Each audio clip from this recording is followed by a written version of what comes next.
Hi, my name is Angela Ford, and this is my presentation for week 5. And I did my presentation on cognitive behavioral therapy, which is a therapy that is a form of psychotherapy that examines the things you think and do. Cognitive behavioral therapy focuses on the goals and the present day, like things affecting you in your life now, as well as modifying dysfunctional emotions, behaviors, and thoughts by uprooting negative, irrational beliefs.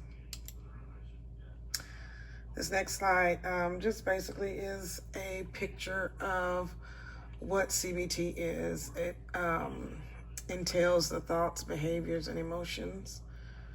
The thoughts is what we think affects how we feel and act. Behavior is what we do affects how we think and feel. Emotions, what we feel affects how we think and act. CBT treatment involves efforts to change thinking patterns and behavioral patterns.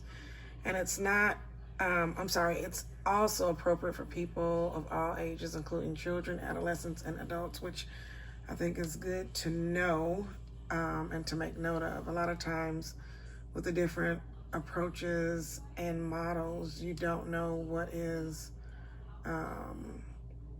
what group it is appropriate for. I included this particular slide because it talks about CBT from a biblical perspective, and I thought that would be something great to include because of the fact that this is faith-based, and it is San Diego Christian. So it talks about, again, the behavior, the thoughts, the feelings, and how our core beliefs are basically, what we believe as it relates to the Word of God, with God really being in the center.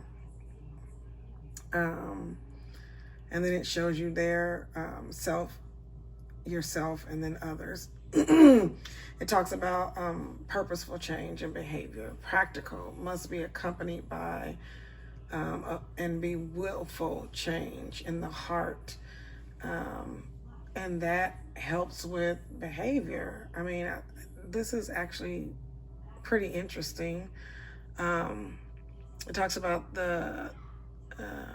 as it relates to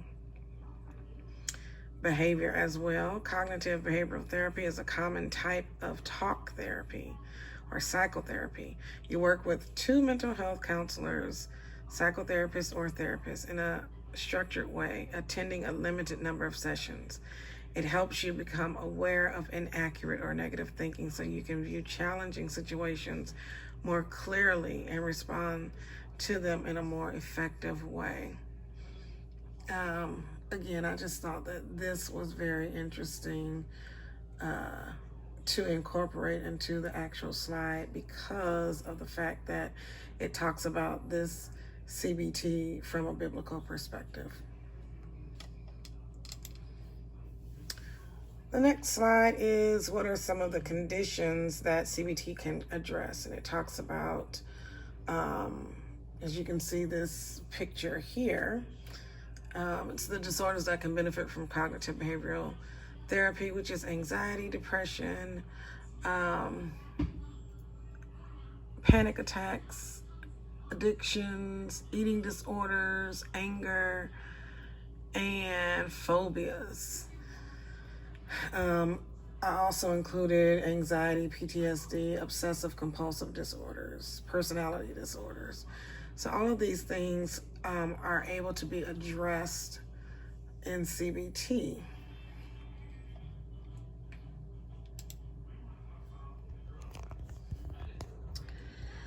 And while cognitive behavioral therapy is generally short-term and focused on helping clients deal with a very specific problem, it's a useful tool to address emotional challenges as well. However, this particular form of therapy is not for everyone, which is like all of the approaches. You really have to find what works for you, for the client,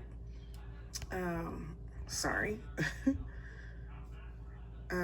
It's important to do that work ahead of time as the therapist with the client before you get into any of it, because you want to make sure in your assessment process or interviewing process that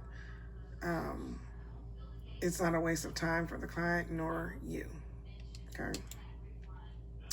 Primary goals of cognitive behavioral therapy is to learn skills that give them tools to identify and dispute irrational beliefs, to replace ineffective ways of thinking with effective and rational cognitions, and as a result, they change their emotional reactions to situations.